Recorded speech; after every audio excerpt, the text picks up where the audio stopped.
नमस्कार दोस्तों, मैं हूं राकेश तिवारी। आप देख रहे हैं मानसरोवर न्यूज सीमांत की आवाज़। जैसा कि 23 जनवरी को मतदान धारचूला नगर निकाय के साथ ही मुंशियारी के लिए भी समाप्त हो चुका है और उसके बाद से ही जो आज का दिन था, आज दिन भर मुंशियारी और धारचूला के गली नुक्कड़ों और चौराहों में, यहाँ तक कि अपने घरों में भी लोग ये बात करते नजर आए कि चुनाव का प्रतिशत क्या रहेगा, हार जीत के लिए किसकी ज़्यादा संभावना बढ़ेगी और कौन कितने मत लाएगा, जिस पर अलग अलग तरीके की लोग बात कर रहे थे। हालांकि चुनाव के जो परिणाम हैं वो तो कल ही काउंटिंग के बाद आएंगे, लेकिन उससे पहले धारचूला नगर पालिका का एक जो कल वोटिंग के बाद का जो आंकड़ा है वो आपके बीच में रखना चाहता हूँ। धारचूला नगर पालिका में 4500 से अधिक मतदाता हैं, जिनमें से कुल 3053 मतदाताओं ने अपने मत का प्रयोग किया। कुल मिलाकर के 66.90% यानी कि लगभग 67% धारचूला में वोट पड़े और यह ऐतिहासिक मतदान था, क्योंकि कल दिन भर जिस प्रकार से दिन तक मतदान की प्रक्रिया बहुत धीमी चल रही थी और काफ़ी लोगों को लग रहा था कि ये मतदान 2200-2300 में आकर के रुक जाएगा, लेकिन शाम होते होते, मतदान समाप्त होते होते ये आंकड़ा 3053 तक पहुंच गया और आज तक के अपने ऐतिहासिक मतदान की ओर पहुंच गया। उसके बाद ही मैं एक और आंकड़ा आपको देना चाहूँगा। डाक बंगला वार्ड में कुल 595 मतदाताओं में से 418 मतदाताओं ने अपने मत का प्रयोग किया। ऐसे ही तहसील वार्ड में 497 मतदाताओं में से 322 मतदाताओं ने अपने मतों का प्रयोग किया।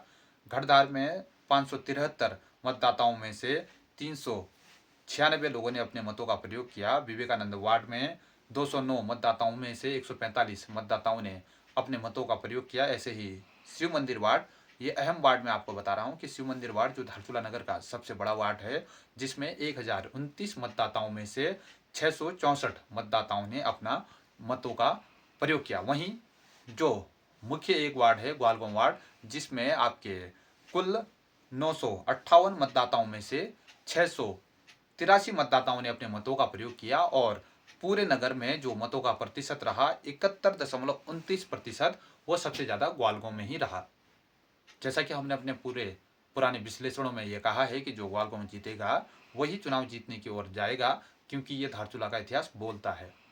लेकिन इस बार शिव मंदिर वार्ड, क्योंकि जो बड़ा वार्ड है, वोटिंग की दृष्टि से ग्वालगंव से थोड़ा सा पिछड़ा हुआ नजर आता है, लेकिन वहां पर भी मतों की संख्या अच्छी है। लेकिन इस बार का जो चुनाव है, क्योंकि धारचूला नगर पालिका के अंतर्गत ग्वालगंव से आने वाली प्रत्याशी शशि थापा ग्वालगंव से ही अपने जीत का दम भर रही हैं, वहीं घड़दार वार्ड से बीजेपी प्रत्याशी बेला शर्मा को भी अच्छे मत पड़ने की बात हो रही है।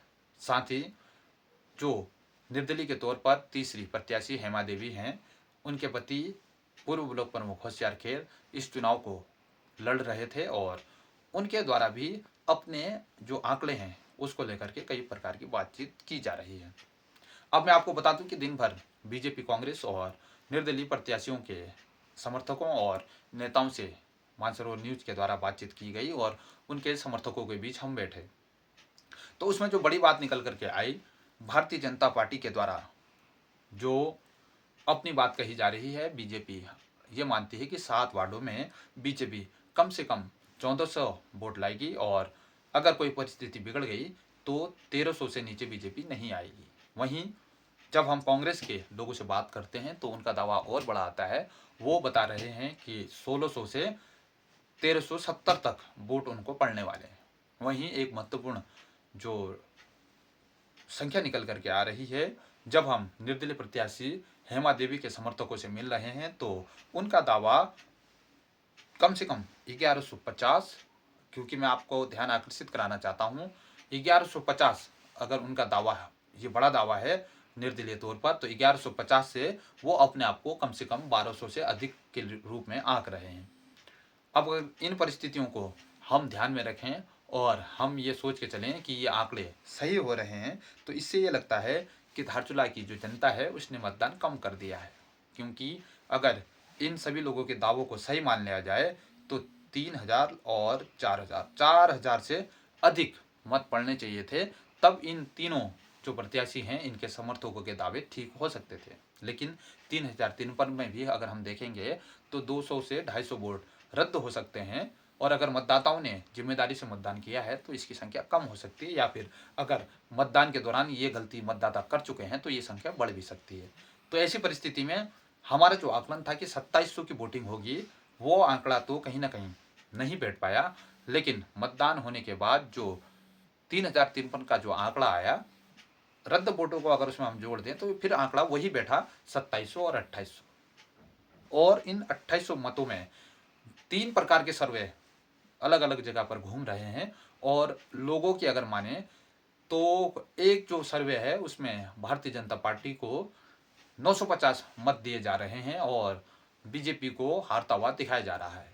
उसी सर्वे में कांग्रेस को 1100 से अधिक वोट दिखाते हुए उसको विजय बताया जा रहा है। वहीं जो निर्दलीय प्रत्याशी हैं उनको तीसरे नंबर पर रखा जा रहा है। वहीं एक सर्वे जो आ रहा है वो ये बताता है कि 1050 और 1100 को निर्दलीय प्रत्याशी टच कर सकते हैं, वो पहले नंबर में रह सकते हैं। ऐसे ही उस सर्वे में कांग्रेस को दूसरे नंबर पर दिखाते हुए 950 के आसपास के मत सर्वे वो दिखा रहा है। साथ ही बीजेपी को तीसरे नंबर पे ये सर्वे धकेलता है। वहीं एक सर्वे ऐसा आ रहा है जिसमें भारतीय जनता पार्टी को विजेता बताया जा रहा है और बीजेपी को कम से कम 1200 मत पड़ने की बात की जा रही है। और उस दौड़ में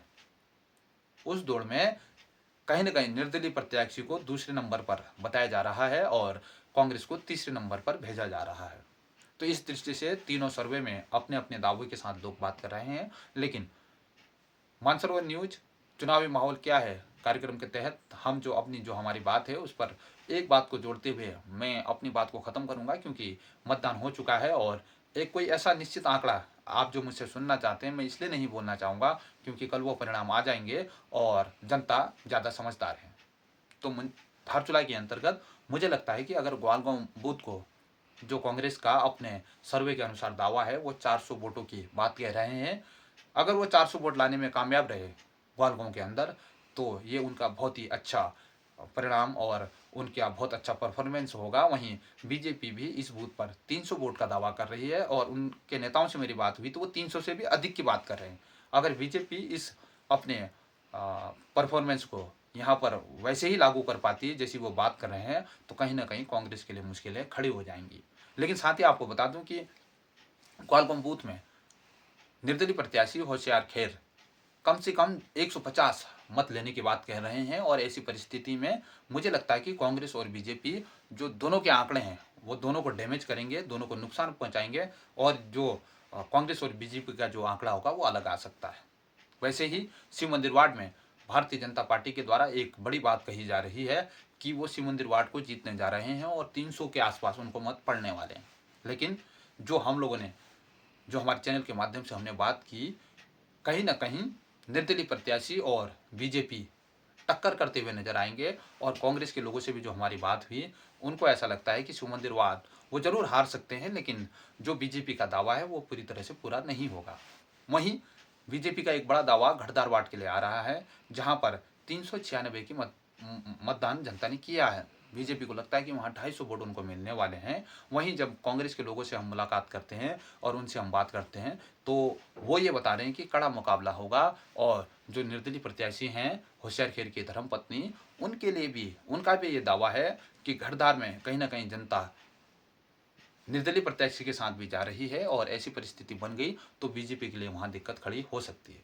तो अब देखना होगा कि आने वाला जो चुनाव है, क्योंकि जो मुख्य मतदाता हैं जो आम मतदाता हैं समर्थकों को छोड़ करके वो अभी भी शांत बने हुए हैं, साइलेंट हैं। अभी भी यह समझ पाना मुश्किल है कि चुनाव किस ओर जा रहा है। लेकिन इस चुनाव में एक चीज़ देखने वाली होगी, जो भूपेंद्र थापा हैं जिन्होंने ये दावा किया था कि उन्होंने निस्वार्थ भाव से जनता की 25 साल तक सेवा की है और अगर उनकी ये अपील जनता तक पहुंची है तो उनका जो वो समर्थक वर्ग था क्या उनके लिए वोट कर पाया है। अगर ऐसी परिस्थिति बनेगी तो परिणाम और भी बदल सकते हैं। लेकिन मुंशियारी के अंदर अब साफ हो गया है, लोगों की जो बातचीत आ रही है ये साफ हो चुका है कि राजेंद्र पांगती निर्दलीय प्रत्याशी के तौर पर चुनाव जीतने जा रहे हैं। हालांकि ये मानसरोवर न्यूज़ का दावा नहीं है, ये जनता की जो आवाज़ है उसके अनुसार हम ये कहते हैं। अगर मुंशियारी में कांग्रेस हार की ओर है और धारचूला में चुनाव फंसा हुआ है तो ऐसी परिस्थिति में कांग्रेस के रणनीतिकारों को सोचना पड़ेगा और मुंशियारी में फिर से एक बार बीजेपी अपना खाता नहीं खोल पाएगी, क्योंकि पहली बार नगर पालिका बना है। अगर बीजेपी पहले ही दौर में हार रही है तो बीजेपी को फिर अपने संगठन पे काम करना पड़ेगा। लेकिन निर्दलीय प्रत्याशियों ने अपनी ताकत दिखाई है और धारचूला में अगर ये संभव हुआ तो चुनाव फंसने वाले हैं। तो मेरा आप सभी समर्थकों से और जनता से आग्रह है, कल के दिन क्योंकि जनता ने वोट दिया है और वो परिणाम आएंगे तो उसको स्वीकार करें। किसी भी प्रकार की अभद्रता, बदतमीजी और अराजकता को न फैलाएं, क्योंकि जनता जनार्दन ने जो फैसला दे दिया वो सबको स्वीकार होना चाहिए। लेकिन आज के हमारे जो सर्वे है उसमें कहीं ना कहीं कांटे की टक्कर धारचूला में दिख रही है और मुंशियारी में दोनों राष्ट्रीय पार्टी के प्रत्याशी पिछड़ते नजर आ रहे हैं। वैसे ही हम इस अपने अभियान को आगे भी जारी रखेंगे और आप लोगों से ज़रूर निवेदन करूंगा कि अपनी राय को कमेंट्स के माध्यम से आप ज़रूर बताएं कि धारचूला और मुंशियारी में कौन जीतने जा रहा है, धारचूला में चुनावी माहौल क्या है। इस कार्यक्रम के तहत ये बातचीत आगे के चुनाव में भी हम जारी रखेंगे और काफ़ी अलग से मुद्दों को लेकर के भी आपके बीच में रहेंगे। आप लोगों ने मानसरोवर न्यूज को बहुत प्यार दिया, इसके लिए आपका बहुत बहुत धन्यवाद। हम आपका आभार व्यक्त करते हैं। सबसे पहले मैं कहना चाहूँगा, हजारों मंजिलें हुई, हजारों कारवें होंगे, निगाहें हमको ढूंढेंगी, न जाने हम कहाँ होंगे। सर्वप्रथम सबसे पहले मैं हमारे जीते हुए प्रत्याशी को हार्दिक बधाई देता हूँ और शुभकामनाएं देता हूँ कि आने वाले समय में तो नगर का विकास करे, नगर को आगे बढ़ाने का काम करे।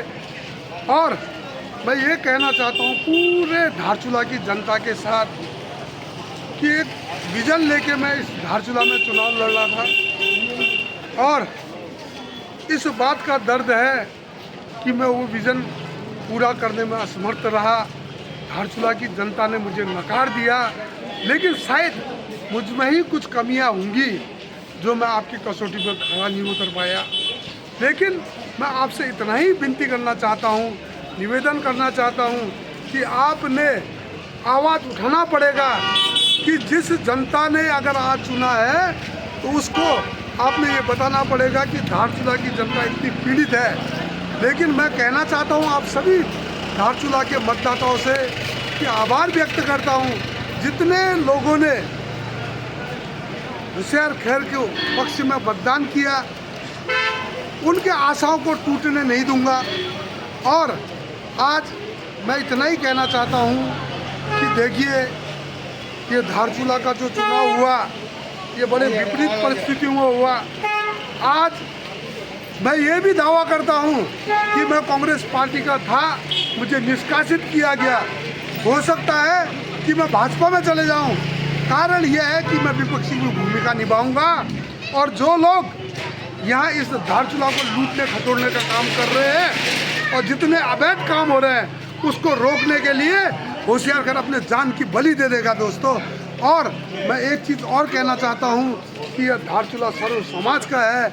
यहाँ मुस्लिम समाज रहता है, एससी समाज रहता है, ओबीसी समाज रहता है और सारे समाजों का मैं धन्यवाद देता हूँ। लेकिन फिर भी आज मैं कहता हूँ कि मैं रंग समाज का हूँ, मुझे गर्व है। लेकिन ठीक है, आज चुनाव के जो भी परिणाम आए, और इतना कहता हूँ दोस्तों, मिटा दो जुल्म की हस्ती, यही पैगाम है मेरा। बगावत मैं भी करता हूँ, होशियार का नाम है मेरा। और इतना मैं आप लोग से निवेदन करता हूँ, मैंने आपसे कहा ही शायद मुझ में कुछ गलतियाँ होंगी। मैंने एक विज़न रखा है, कुछ विज़न की लड़ाई लड़ूंगा। और मैं निवेदन करता हूँ जो आज ये नगर पालिका अध्यक्ष चुने गए उनको शुभकामनाएं देता हूँ कि आगे बढ़कर जो मेरा विज़न है इस धारचूला के लिए उसमें वो कुछ कार्य करे। और अगर धारचूला के साथ अन्याय होगा तो होशियार घर गांधी चौराहे में बैठ के अनशन करेगा। गांधी चौराहे में अनशन से नहीं होगा तो हर लड़ाई होशियार घर लड़ेगा। क्योंकि दोस्तों, मैं आपसे कहना चाहता हूँ और आपसे निवेदन करना चाहता हूँ कि आपका फैसला, जनता का फैसला सर्वमान्य है। जिसने भी हमें सहयोग किया उनको तो कोटि कोटि प्रणाम, और जिन्होंने सहयोग नहीं भी किया उनको भी प्रणाम, क्योंकि उनको ये लगा होगा शायद उन्होंने मेरी कमी देखी। लेकिन दोस्तों, कभी भी आपसे मैं ये कहना चाहता हूँ कि होशियार खैर जिसने अपनी पूरी ज़िंदगी न्यौछावर कर दी राजनीति में, एक रावण मरा विभीषण के चक्कर में, आज कांग्रेस पार्टी को विजय मिला है। पूछिए कांग्रेस पार्टी से कि आज एक पूर्व प्रधान और पूर्व नगर पालिका सदस्य का जब पोस्टर लगा के चुनाव लड़ते हैं, एक का टिकट काट दिया, दूसरी भी हार गई, और मेरी माता जी का उन्होंने एक पोस्टर नहीं लगाया। आज परिवार से परिवार को लड़ाने का काम किया। आज रावण तो इसलिए मरा, उसके साथ एक विभीषण था, होशियारकर इसलिए हारा कि होशियारकर का पूरा कुनबा माँ से लेके बेटे तक, कुंभकर्ण से लेकर मेघनाथ तक सब होशियारकर का उत्पीड़न कर रहे थे। तो मैं ये कहता हूँ, आज मैं नहीं आ रहा दोस्तों, आज धारचूला की जनता नहीं आ रही, आज कांग्रेस पार्टी का उद्देश्य आ रहा है। उन्होंने जो कर्म किए और जो मेरे परिवार ने मेरे साथ व्यवहार किया, परिवार से मैं आ रहा हूँ। और मैं ये कहता हूँ धारचूला की जनता से कि जितना प्यार आप लोगों ने दिया है उसके लिए होशियारकर 52 साल की उम्र में पहुँच चुका है। आदमी की उम्र लिमिटेड 60 साल होती है। मैं आप लोगों के लड़ता रहूँगा, मरता रहूँगा। और जो लोग इस अंधविश्वास में है कि मैंने तो आधी ज़िंदगी जेल में काटी है और थाने में मैं हिस्ट्री सीटर हूँ, न जाने कब कौन उठा दे, तो मैं उनसे ये कहना चाहता हूँ कि अपने आप को सुरक्षित रखिए और गलत काम मत कीजिए, क्योंकि हो सकता है कई सहारे लेने पड़ते हैं। मैं सब सहारा लेकर के भी आज जो ये मनसा के साथ रहते हैं कि होशियारकर के जो समर्थक हैं वो क्या करते हैं, उनका विरोध करना है। तो मैं ये कहता हूँ, जितने भी हमारे भाई लोग यहाँ हैं, मुस्लिम भाई लोग से ये मैं निवेदन करता हूँ कि आप डरिए मत।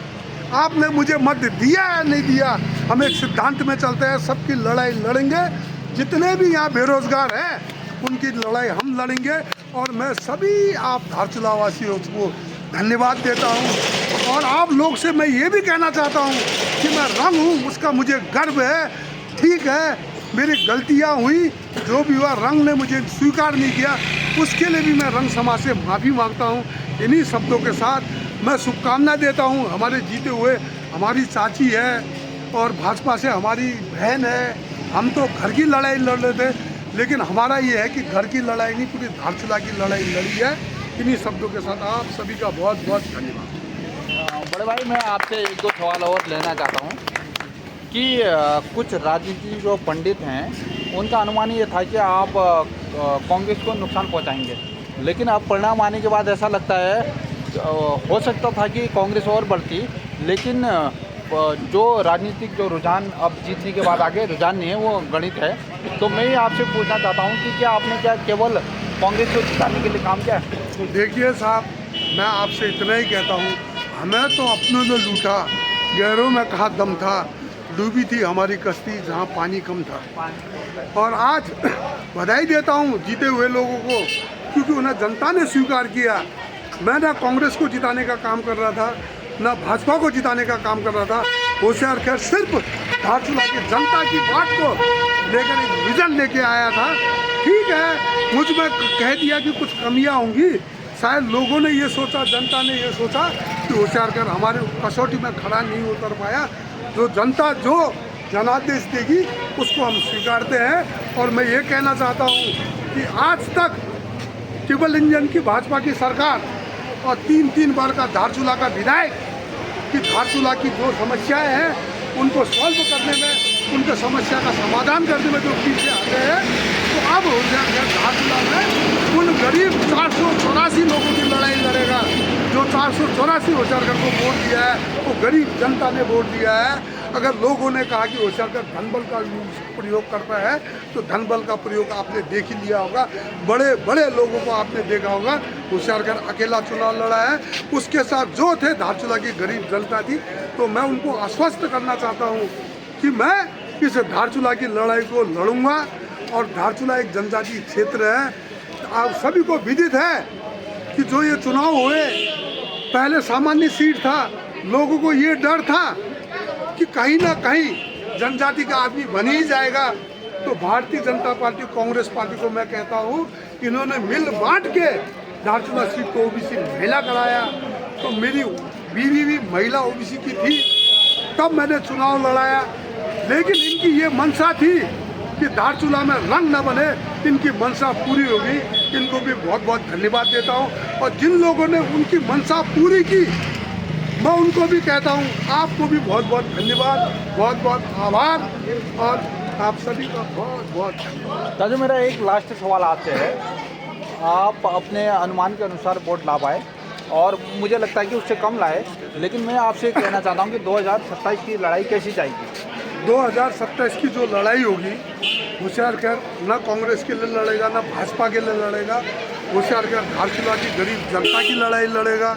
484 से शुरू किया है, इसको मैं 484 को मैं 40,000 पहुंचाने का काम करूंगा और मैं लड़ाई लड़ूंगा गरीबों के लिए, मैं लड़ाई लड़ूंगा इस धारचूला क्षेत्र के लिए और मैं उन लोगों से भी लड़ाई लड़ूंगा जो ये मनसा बना के बैठे हैं कि हमने नगर पालिका अध्यक्ष तो बना दिया है, अब उसमें बंदर बांट करके धारचूला को जो लूटने का काम करेंगे तो उनके खिलाफ भी मैं लड़ाई लड़ूंगा।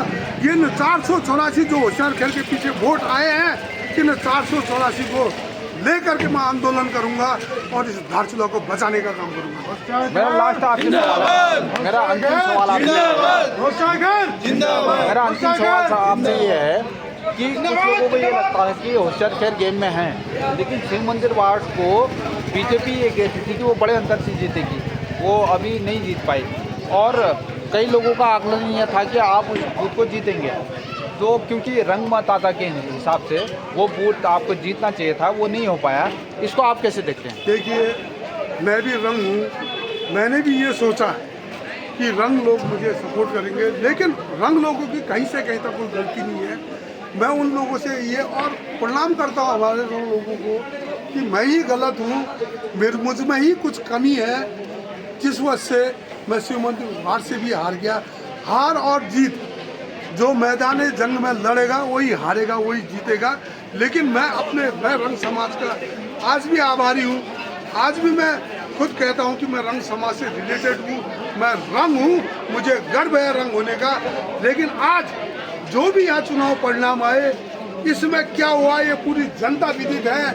इस कांग्रेस पार्टी ने एक परिवार को लड़ाने का काम किया। एक होशियार खैर जो ब्लॉक प्रमुख और नगर पालिका का कमान संभालने के बाद 10 बाई 10 के कमरे में रहता है और स्कूटी और पैदल में घूमता है, उसको हराने का काम किया।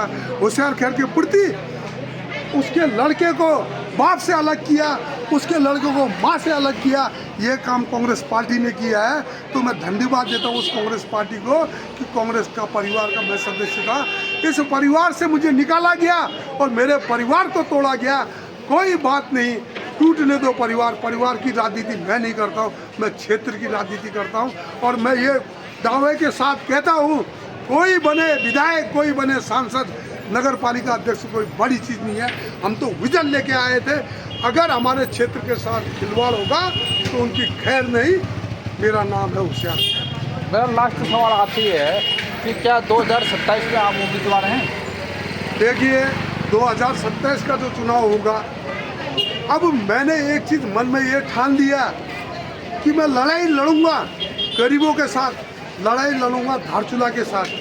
और जब 2027 का चुनाव होगा तो होशियार खैर इन गरीबों को लेके उस उम्मीदवार का सपोर्ट करेगा जो धारचूला की जनता के लिए सोचेगा। और जो धारचूला में 15-20 साल से जो धारचूला का शासन चलाते हैं और पिछले कई वर्षों से जो धारचूला में भाजपा की सरकार चल रही है, होशियार खैर इनके पक्ष में नहीं जाएगा। भले 484 उस समय भी, इस समय भी आया, उस समय भी 484 लोग इनका विरोध करेंगे। हम तो धारचूला की जनता के लिए लड़ाई लड़े और जनता की लड़ाई लड़ेंगे। सर्वप्रथम तो मैं जो विजय प्रत्याशी को बधाई अर्पित करता हूं, साथ ही जो हमारे आंकड़े थे, जो हमारे जीत का दावा था, वास्तव में जो हमने गणना लगाई थी उसके हिसाब से हम उस मुकाम तक पहुंचे भी। और शेष कुछ हमारा गणित जो निर्दलीय प्रत्याशी है वो भी बिगाड़ गए हैं और हमारे वोटों को वहाँ भी कुछ डाइवर्ट हो गए और इस कारण से थोड़ा मिसमैनेजमेंट हमारे द्वारा भी हुआ होगा।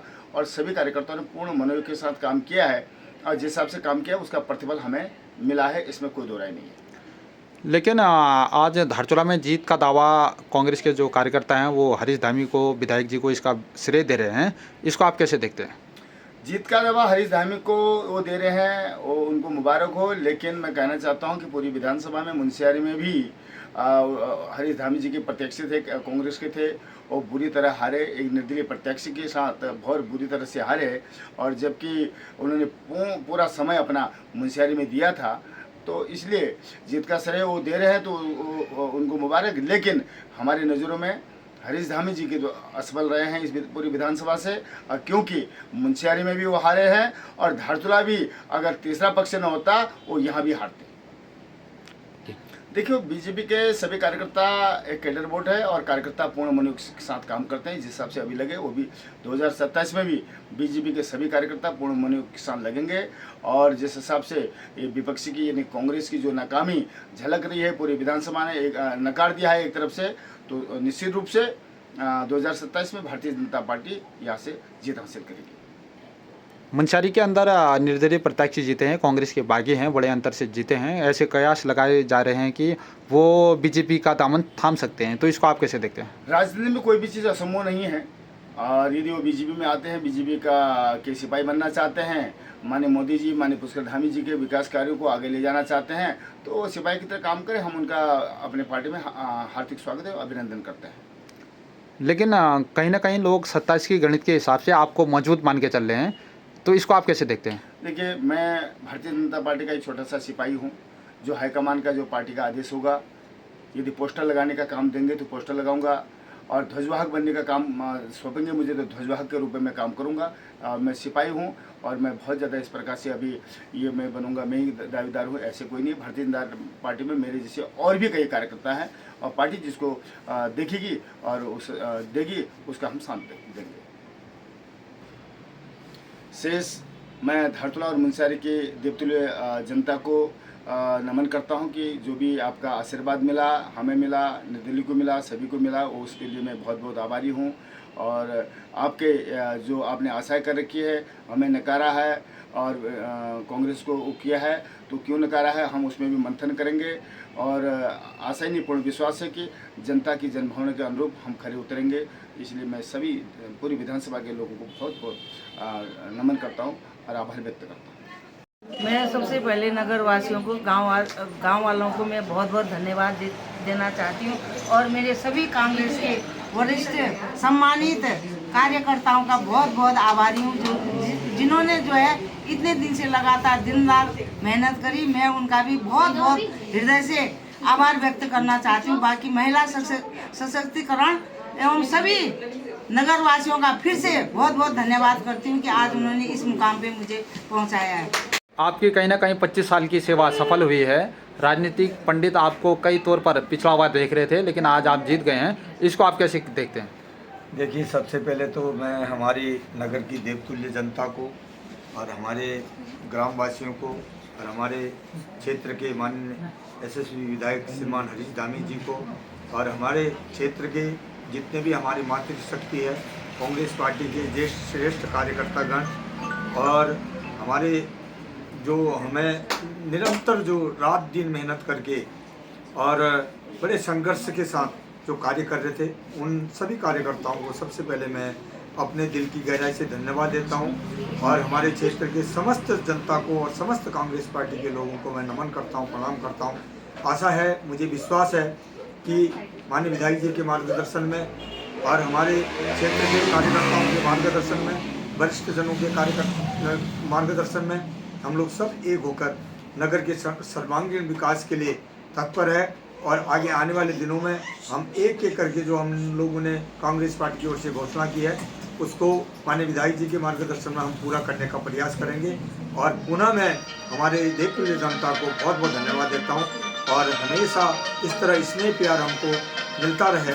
बहुत बहुत धन्यवाद। मैं जनता का धन्यवाद करना चाहता हूँ कि वो आज की जनता जो पढ़ी लिखी है, जो लोग कह रहे थे बिक गए, कोई नहीं बिका, और हमारी सम्मानित जनताओं ने कांग्रेस का भरपूर सहयोग दिया और जिताया। और इसी विश्वास से आगे कांग्रेस पार्टी कार्य करेगी, जो जो उन्होंने वादे किए हैं। धन्यवाद। वो होना ही था। आज की जनता समझदार है, पढ़ी लिखी है। जो लोग ह्यूमर फैला रहे थे उसमें लोग नहीं आए। सर्वप्रथम तो मैं धारचूला की देवतुल्य जनता जनार्दन को उनका आभार व्यक्त करना चाहता हूं। उन्होंने कांग्रेस के प्रति जो पुरानी साख थी उसको लौटाने का काम किया, क्योंकि पिछले नगर पालिका चुनाव हम जो है हार बैठे थे और माननीय विधायक जी ने एक सच्चे कार्यकर्ता को, जिसकी पूरी 25 साल की मेहनत थी, उस कार्यकर्ता को टिकट देकर एक सम्मान भी दिया और कार्यकर्ताओं के साथ साथ जनता ने भी भरपूर समर्थन देकर शशि थापा जी को नगर पालिका की गद्दी पर बैठाया है।